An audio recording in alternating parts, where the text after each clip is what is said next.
আসসালামু আলাইকুম। সুমির রান্নাঘর থেকে আরও একটি নতুন রেসিপি আপনাদের মাঝে শেয়ার করব।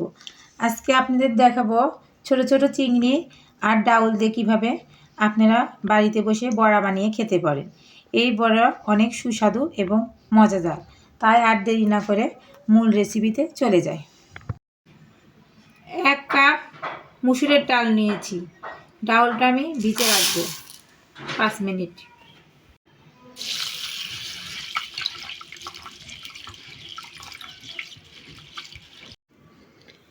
পাঁচ মিনিট পরে ফিরে আসলাম, ডাউলগুলো ভিজে গেছে। চিংড়ি বড়া বানানোর জন্য আমি চিংড়ি মাছগুলো ভালো করে ধুয়ে নিয়েছি। ডাউলগুলো আমি চিপে চিপে ব্লেন্ডারে জারে দিয়ে দেব।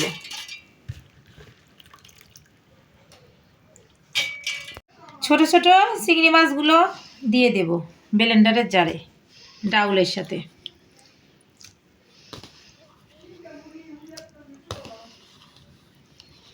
দুইটা কাঁচামরিচ দেব।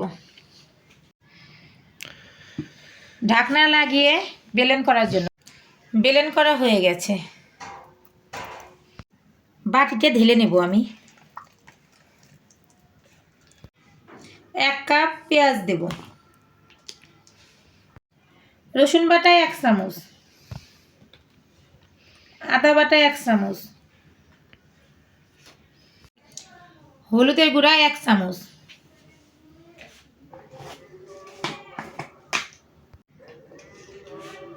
শুকনো মরিচের গুঁড়া 1 চামচ, ধনিয়া সজের গুঁড়া 1 চামচ, লবণ 1 চামচ। লবণটা আপনারা পরিমাণ মতো দিতে পারেন।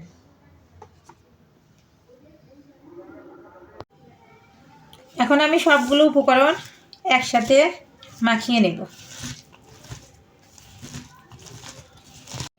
আমার মিক্সড করা হয়ে গেছে। আমি চুলায় কড়াই গরম দিয়েছি, এখন আমি তেল ঢেলে দেব পরিমাণ মতো। গোল করে করে দিয়ে দেব বড়ার শেপ।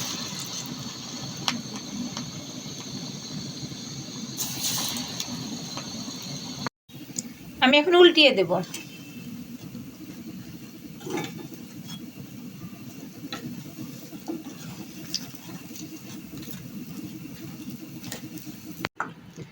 ভাজা হয়ে গেছে, আমি এখন তুলে নেব।